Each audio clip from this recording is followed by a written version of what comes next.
Okay, I'm trying to keep this video as short as possible so that you don't lose patience. But for full content, please go to my YouTube channel, Hidden Truths of the Bible, and then you can have the full teaching there. If you like, subscribe. If you don't like, don't subscribe. But just know that if you don't subscribe, you're not being balanced. People should be able to hear from both sides. Okay, so the same way you subscribe to the accusers of the brethren on social media, you should subscribe to us so that we can reach the same number of audience that they also reach. That's the fair thing. Okay. Thank you for doing the right thing. A few days ago, I made a post where I said that God will judge between nations and that every leader of every nation will be held accountable for how they spent the resources God endowed to the nations, the natural resources, the landscape, the beaches, the oil, the gold, the diamond. That many nations have done better than other nations. So, which is saddening. The nations have a fair amount of resources, yet in some countries it does not benefit the people as much as it does in other countries, and people are subjected to poverty and suffering. Now today I want to take it further by bringing the story of Joseph into the picture. Okay, Joseph did not interpret his dream, and Joseph's dream was wrongly interpreted. And I'll tell you what it has to do with leadership. In Genesis chapter 37, verse 5, it says, Joseph had a dream, and when he told it to his brothers, they hated him all the more. He said to them, listen to this dream I had. We were binding sheaves of grain out of the field, when suddenly my sheaf rose and stood upright, while your sheaves gathered around mine and bowed down to it. His brothers said to him, do you intend to reign over us? Will you actually rule us?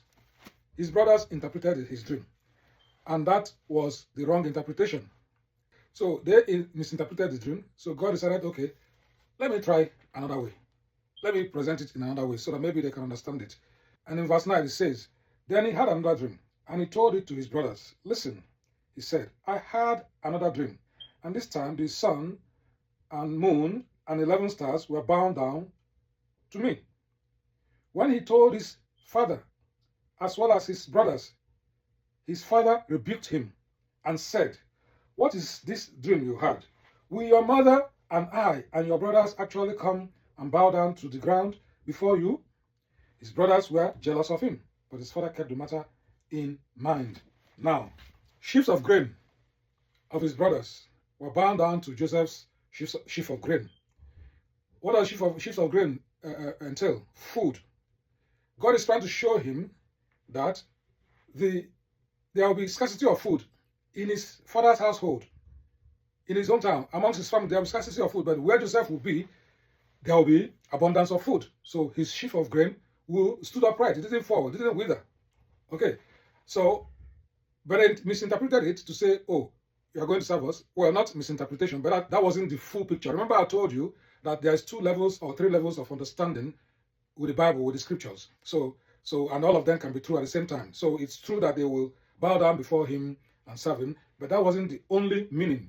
Okay, but Joseph, being a only 17-year-old, was excited about the idea of being served and having fun as a young person. So he didn't even think of the second level of understanding, which he will only realize later. We're going to read it. Okay, so because of that misunderstanding, God decided, okay, I'll give this dream again in a different way, because God gives dream twice as a confirmation. Okay, if you read in the Bible, you see.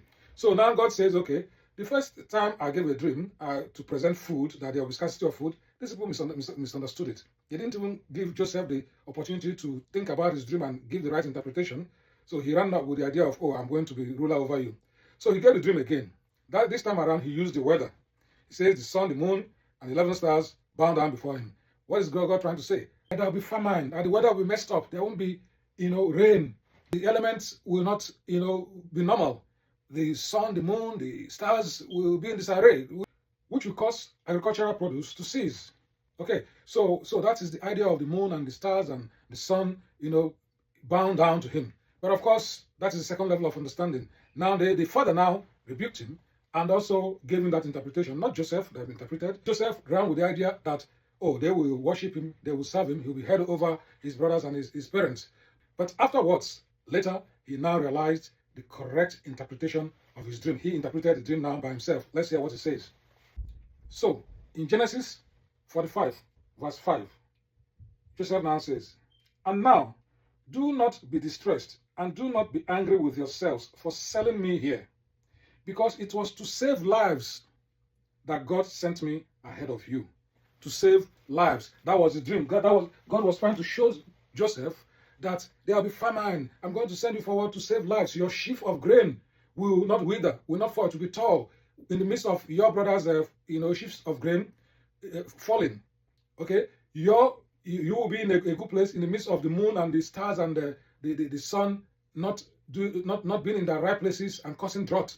Okay, so he now understood that dream. Now, what has that got to do with leadership? Now, when you are elected into a position of leadership, the purpose for your being elected is not for the perks of the office. It's not for the title. It's not about the motorcade following you or people saluting you. It's not for you to go on medical tourism abroad. It's not for you to fly private jets. That is why they are called fringe benefits. Fringe benefits are not the main thing. They're like side orders. It's not the main course. They are like side perks. Okay? So they are fringe benefits. They are minute. It's not the main thing. It's not the main purpose. It's not the main idea. So they are fringe benefits. They are the benefits you get with the office. It comes with the office. It's not the office itself. Those are just the side benefits. Okay, so you shouldn't focus on the fringe benefits when you have a bigger picture of what needs to be done. If you focus on the fringe benefits, then you lose the wider picture of what needs to be done, of what your role entails. So don't focus on fringe benefits. Those are just the perks. The purpose is to save lives, to make the lives of people better, to make the lives of the citizens you govern better. That is the purpose of you being elected into positions of authority. Don't make the same mistake of Joseph or his brothers. Don't listen to people when they misinterpret your position for you, because it was his brothers and his parents that interpreted the dream for him. So when you get into the office, remember when you were campaigning, you had all these lofty ideas and things you want to do for your country. But the moment you step in there, you have praise singers coming to tell you, convince you otherwise, to tell you, no, sir, you are the president of so country, big country in Africa, big country here.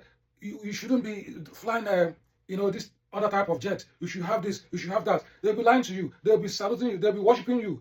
That is not the primary purpose of your office. The perks of the office are there. It's normal. You can go with your siren. You can go with your bodyguards. That's okay. But the primary purpose why God put you there is to better the lives of the people, to improve infrastructure, to provide healthcare, to improve education, to improve security, and so on and so forth. That is the purpose for your office. That is the main purpose. So do not misinterpret your role. Do not misunderstand your position. Do not misinterpret your dream. Like Joseph. Joseph was just young. It took him 13 years. Because God said, okay, I've given you the dream twice, and they still misinterpret it, and you don't even get it. I will now show you the hard way. Because God could have still made him the prime minister of Egypt, even without being sold into slavery. He could still have traveled there, and at the right time, I interpreted the dream for Pharaoh, and Pharaoh would still have appointed him. But he had to now take years of, pain for him to get to realize the main purpose of his dream. Do not allow yourself to have to go through that pain. In fact, in your case, it will be too late, because that will be at Judgment Day. By that time, you cannot repent. Like Joseph now understood his role. It will be too late. Better start now to realize the purpose of your office, of your election, of your position, and do the right thing. Thank you, and God bless you.